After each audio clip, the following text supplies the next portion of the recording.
everyone, it's Ricky Molina from the Ricky Molina YouTube channel and RickyMolinaProductions.com. Today I'm doing a video entitled, Will Dynamic EQ Replace Static EQ and Multiband Compression?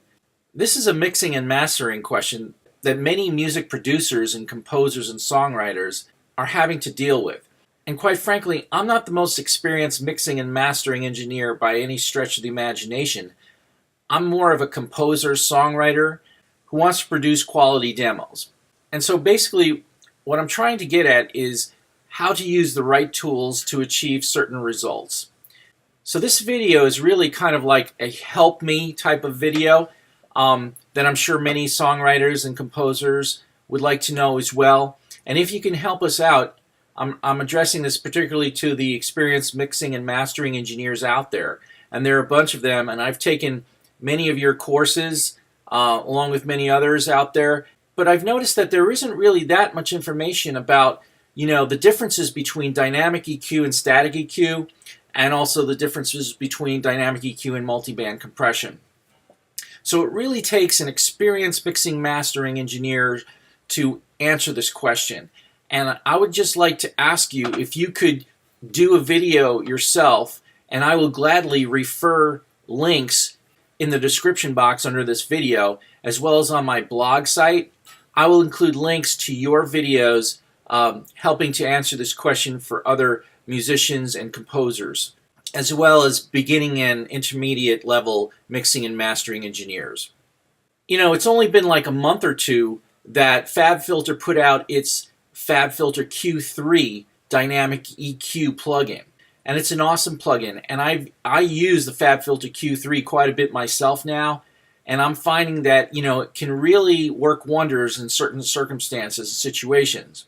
Another great dynamic EQ is the Sonnox Oxford Dynamic EQ. It's a lot more expensive actually than the FabFilter Q3, but it's also extremely good from what I hear.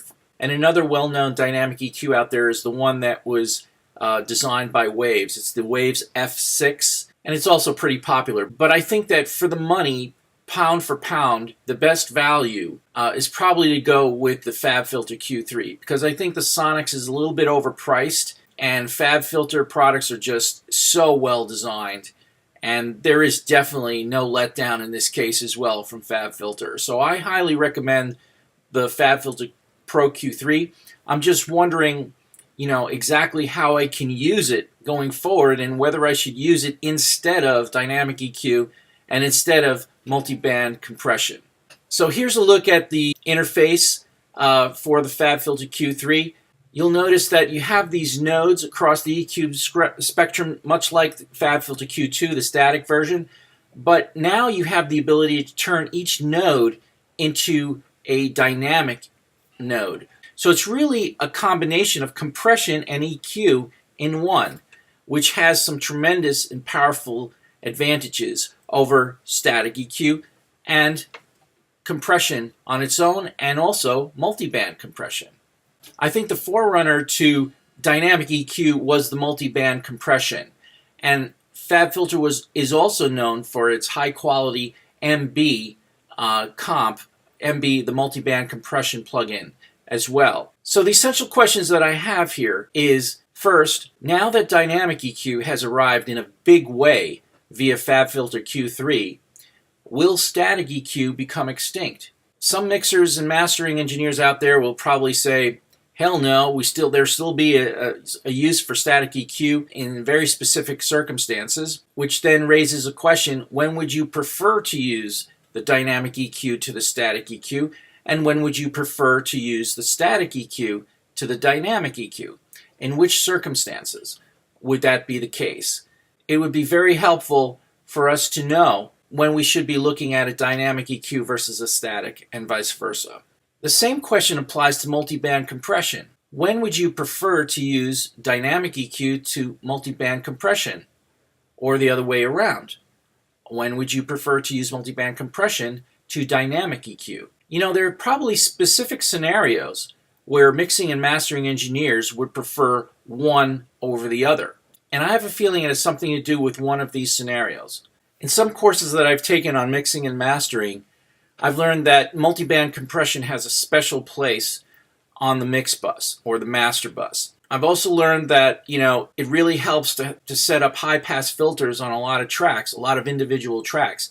So my guess is that static EQ would work best on, when setting your high-pass filters on a lot of more higher frequency instruments and sounds. But then again, maybe the dynamic EQ is better than the static in this case for setting high-pass filters. I don't know, and I'm still getting familiar with the process, so I can't really answer this question fully. And then there's a situation of subtractive EQ versus additive EQ. Maybe it's better to use static EQ in subtractive situations, or maybe in certain subtractive situations you'd prefer to use a dynamic EQ. And then we have masking.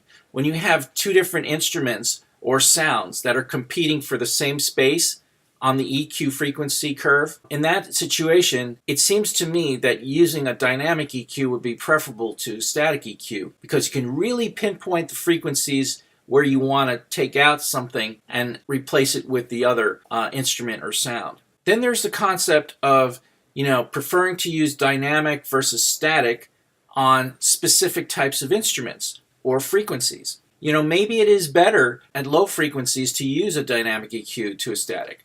Or maybe for certain specific instruments that are a little bit more complex, like pianos, for example, or vocals even, guitars, acoustic guitars. Maybe certain instruments lend themselves better to dynamic as opposed to static. I'm not quite sure. These are questions that I think are very relevant to those who are trying to create high-quality recordings, and I think many of us would appreciate some input on this, and if you would be so kind to do so, that would be very, very helpful. As I mentioned, in return for your response to these questions, I'll help plug your YouTube channel and website by including links to your services in the description box below this video, and I'll also include those links in a blog article that I'm going to write up shortly. I may also do a follow-up video summarizing some of the key points from the responses that I get for this video from pro mixers and mastering engineers. So I'd like to thank you in advance for taking the time to address these questions,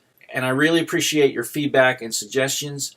Thanks so much. This is Ricky Molina from the Ricky Molina YouTube channel and RickyMolinaProductions.com. In the coming weeks, I'm going to be producing some more original material, and I hope you'll look out for it at that time. Have a great day.